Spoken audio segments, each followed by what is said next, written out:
हर हर महादेव। अष्टावक्र गीता प्रथम उपकरण सृष्टि की व्याख्या। आप सुन रहे हैं भारतीय संस्कृति। श्री अष्टावक्र ने कूटिस्थ, बोध स्वरूप एवं अद्वैत्व इन तीन शब्दों में समस्त सृष्टि की व्याख्या कर दी है। वे राजा जनक को बताते हैं कि अहंकार सत्य नहीं होता, यह आभा स्वरूप है। इसी अहंकार के कारण मनुष्य अपने को जीव समझता है और आत्मा से भिन्न मानता है तथा उलझन में रहता है कि आत्मा अर्थात परमात्मा बाहर आसमान में है या भीतर। यह बाहर भीतर का भेद केवल मन का है। आत्मा तो सर्वस्व बाहर भी है भीतर भी। मनुष्य को केवल कूटिस्थ, स्थिर या अचल बोध स्वरूप अवैध आत्मा का विचार करना चाहिए। अष्टावक्र जी ने जो बाहर भीतर की बात कही है वह समझने की है। मनुष्य के बाहर एक जगत है, यह संपूर्ण सृष्टि है जिसे कर्म जगत कहते हैं। मनुष्य का यह एक व्यक्तित्व वही मूर्खी भी है। वह हमेशा बाहर की ओर इस संसार को देखता है, वह स्वयं के भीतर नहीं जा सकता। ऐसा व्यक्ति कर्मयोग के द्वारा आत्मा को उपलब्ध हो सकता है।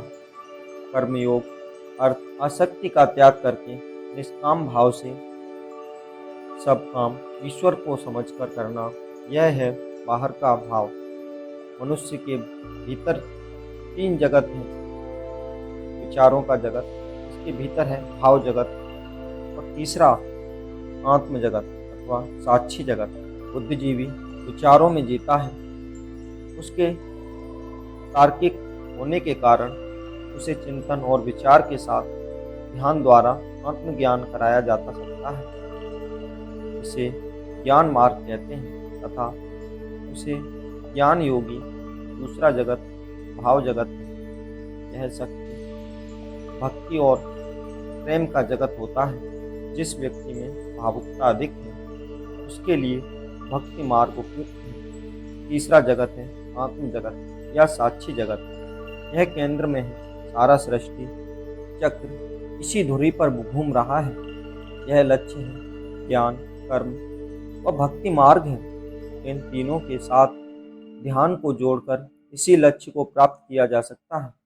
अष्टावक्र जी का मार्ग अनूठा है। वे कोई मार्ग को विधि ही नहीं देते, न कर्म, न ज्ञान, न भक्ति। वे सीधे साक्षी की बात करते हैं। इसी साक्षी भाव में सीधे जाने से समस्त भ्रम मिट जाते हैं। यह देह, मन, बुद्धि, अहंकार सारा सब भ्रमवत प्रतीत होने लगते हैं। इनके प्रति जो विचार हैं वे मिट जाते हैं। धारणाएं टूट जाती हैं। अहंकार को मिटाने के लिए विच्छान्न खान, अपने को तुच्छ समझना, दूसरों के चरणों में झुकना आदि विधियां काम में लाई जाती हैं। किंतु अष्टावक्र जी इसी विधि का उपयोग करने की बजाय सीधे उस परम शक्ति का बोध कराते हैं जिससे अहंकार स्वतः ही मिट जाता है, समस्त भ्रम मिट जाते हैं। धर्म की व्याख्या करते हुए अष्टावक्र जी कहते हैं कि धर्म कोई परंपरा नहीं है, वह शाश्वत है, सनातन है। अस्तित्व ही धर्म है। मनुष्य की पूर्ण क्रांति, महाक्रांति, इससे मनुष्य का पूर्ण रूपेण परिवर्तन हो जाता है। वह सत्य को उपलब्ध नहीं होता, प्रत्युतः स्वयं ही सत्य हो जाता है, ज्ञान हो जाता है। फिर पुरानी परंपराओं का अनुसरण करने की बजाय नई परंपराएं बनाता है। पर परंपरा वाले जगत में उस संसद पसंद नहीं किया जाता। इस सूत्र में अष्टावक्र जी ने आत्मा को कूटिस्थ अर्थात स्थिर या अचल कहा है। आत्मा केंद्र है, धुरी है, वह चलती नहीं है। संसार परिधि है, परिधि ही चलती है। धुरी के स्थिर रहने से संसार को गति मिलती है। अष्टावक्र जी का कहना है कि जितना राग, द्वेष, ईर्ष्या, लोभ, मोह, अहंकार अधिक होगा, अज्ञान की गति उतनी ही तीव्र हो जाती है। और ज्ञान की ओर यात्रा करने वाले ही गति कम हो जाती है। क्योंकि वह सबको छोड़ता जाता है। भौतिक विकास का सूत्र है गति क्रियाशीलता, पर अध्यात्म का सूत्र है विश्राम शांति। इस जड़ शरीर में जो गति है वह चेतना की है। यह केंद्र शक्ति ही नहीं, ज्ञान भी है। ज्ञान विहीन शक्ति ऐसाचिक वृत्ति है। यह अनियुक्त देवी शक्ति दोनों के ही पास है, किंतु भेद ज्ञान के कारण। अष्टावक्र जी यह कह रहे हैं कि आत्मा विशिष्ट अर्थात स्थिर है, जिसकी शक्ति से वह समस्त सृष्टि चल रही है। आत्मा बोध स्वरूप भी, अतः शक्ति व बोध भिन्न नहीं है, उसी आत्मा के हैं। देह अभिमान से छूटने के उपाय। अष्टावक्र जी कहते हैं कि एक ही चैतन्य अनेक रूपों में अभिव्यक्त हुआ है। शरीरस्थ आत्मा भी वही चैतन्य है। यह शरीर उसी का फैलाव मात्र है, जो यद्यपि भौतिक पदार्थों से पंच तत्वों में बना प्रतीत होता है, किंतु इन पंच तत्वों का निर्माण भी उसी चैतन्य से हुआ है। शरीर दृश्य आत्मा है, एक आत्मा अदृश्य शरीर, दोनों भिन्न नहीं है, पर भ्रांतिवश मनुष्य अपने को केवल शरीर मात्र मानता है, आत्मा नहीं। इस एक तत्व भाव की स्मृति से ही मनुष्य देह अभिमान के पास में बंध जाता है। इस बंधन से मुक्त होने का एकमात्र उपाय बोध है, क्योंकि यह बंधन वास्तविक नहीं है। यह देह मेरी है, यह आत्मा से भिन्न है, ऐसी धारणा भ्रम है, कल्पना मात्र है।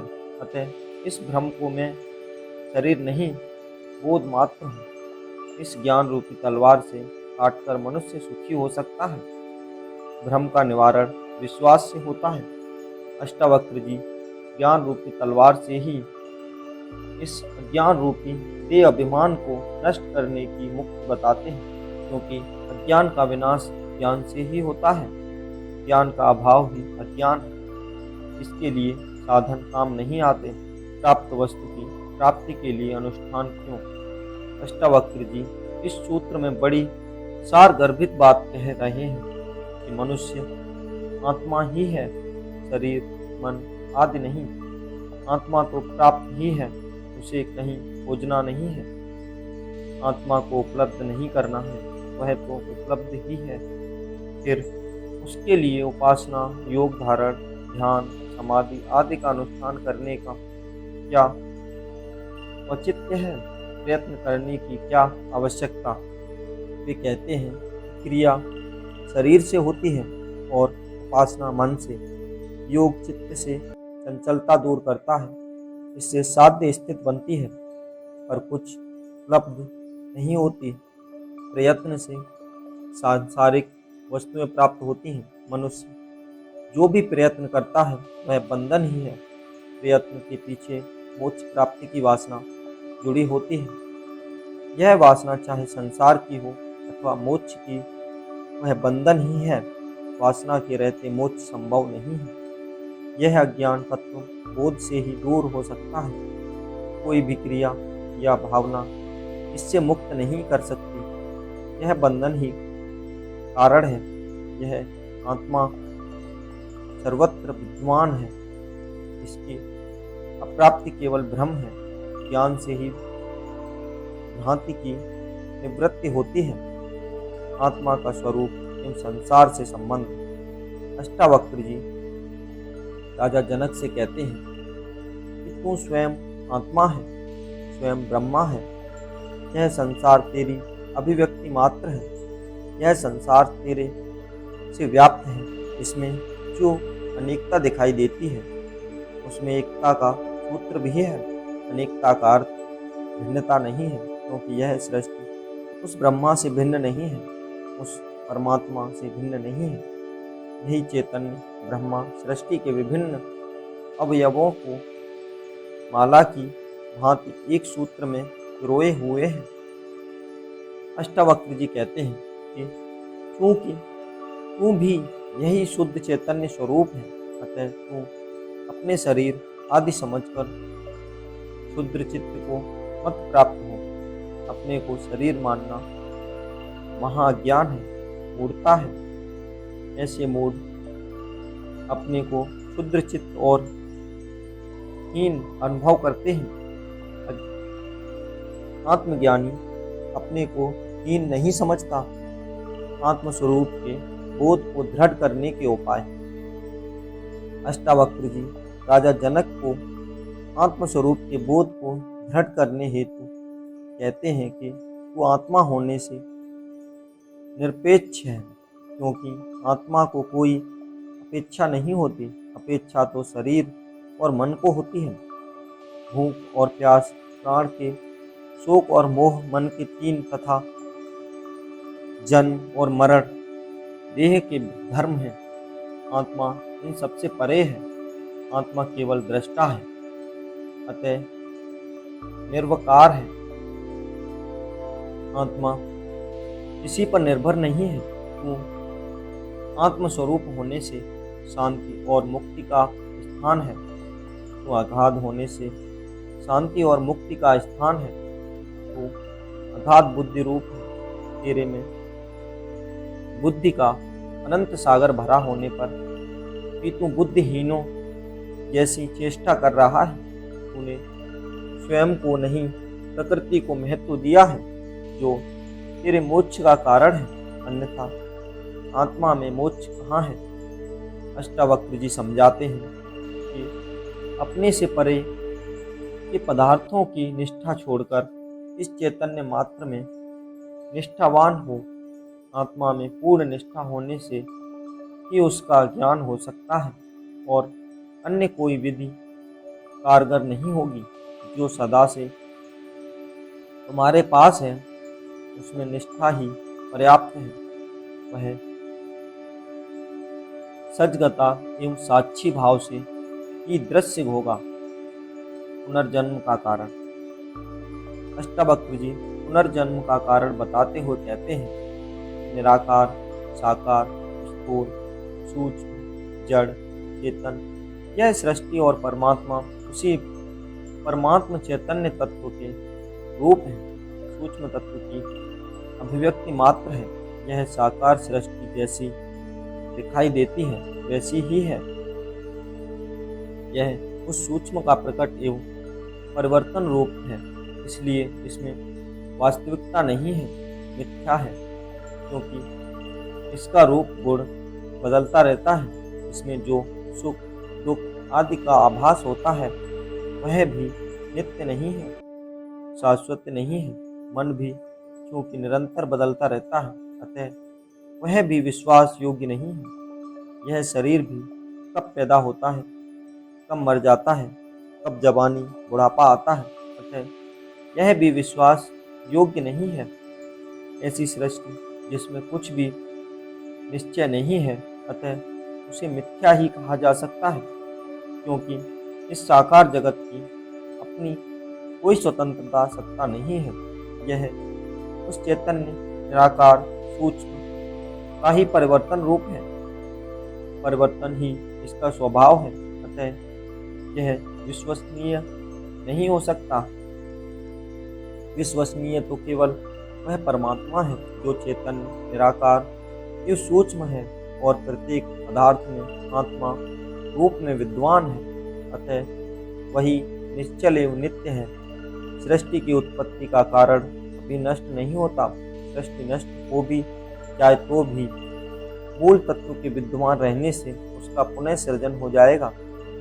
उस नित्य ब्रह्मा में विश्वास करने वाले की पुनः उत्पत्ति नहीं होती, क्योंकि उत्पत्ति एवं विनाश की साकार में जो आसक्ति थी वह नष्ट हो गई। अतः जो नित्य शाश्वत ब्रह्मा में विश्वास न करके केवल इस नश्वर नित्य संसार में ही विश्वास करते उसमें आसक्त रहते हैं, उन्हीं का पुनर्जन्म होता है।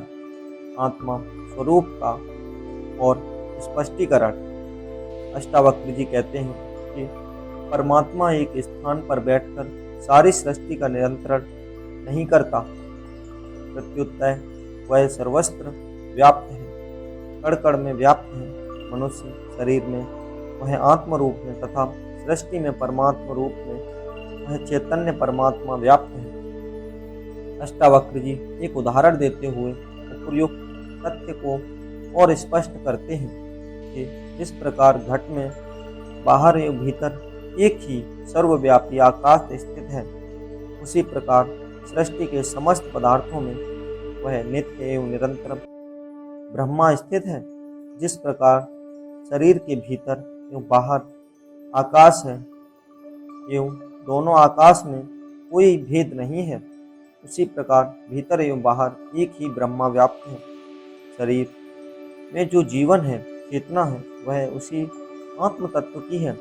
इसके निकल जाने पर वह निर्जीव हो जाता है। राजा जनक को दिए गए उपदेश का सार तत्व आत्मा और परमात्मा एक ही तत्व है, उसे पाना नहीं, प्रत्युत वह तो प्राप्त ही है, केवल अज्ञान के कारण विस्मृत हो गया है। उसे ज्ञान द्वारा पुनः स्मृति में लाना है। ध्यान, योग, उपासना आदि आंतरिक स्वच्छता के लिए शरीर में उस परम शक्ति को समा लेना की तैयारी मात्र है। पात्रता विकसित करने के लिए यह तत्व ज्ञान बुद्धि का विषय नहीं है। बुद्धि सीमित है, वह उस असीम को अपने में समा नहीं सकती। इस तत्व ज्ञान का उपदेश सुनकर कोई अपने को परमात्मा मान ले तो वह यह उसका पाखंड मात्र होगा। इसके लिए वैराग्य अति आवश्यक है। स्वयं में मुमुक्षा एवं पात्रता विकसित करनी होगी, फिर सद्गुरु की शरण में जाना होगा। मुक्ति प्राप्ति के लिए विषयों को विष के समान छोड़ना होगा। अपने अंदर क्षमा, सरलता, दया, संतोष और सत्य के धारण करना होगा।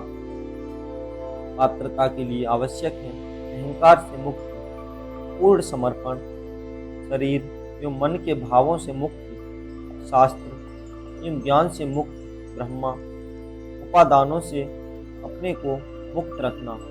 अष्टावक्र जी का उपदेश इतना सारगर्भित है कि उसे सुनते सुनते ही राजा जनक को आत्मबोध हो गया, स्वयं स्वरूप का ज्ञान हो गया। इसी के साथ हमारा पहला प्रकरण समाप्त होता है। अगले एपिसोड में हम सुनेंगे दूसरा उपकरण। उसके लिए आप हमारे चैनल को सब्सक्राइब कर लीजिए और ज़्यादा से ज़्यादा भारतीय संस्कृति को बढ़ावा दीजिए। हर हर महादेव। मिलते हैं अगले एपिसोड दूसरे प्रकरण में।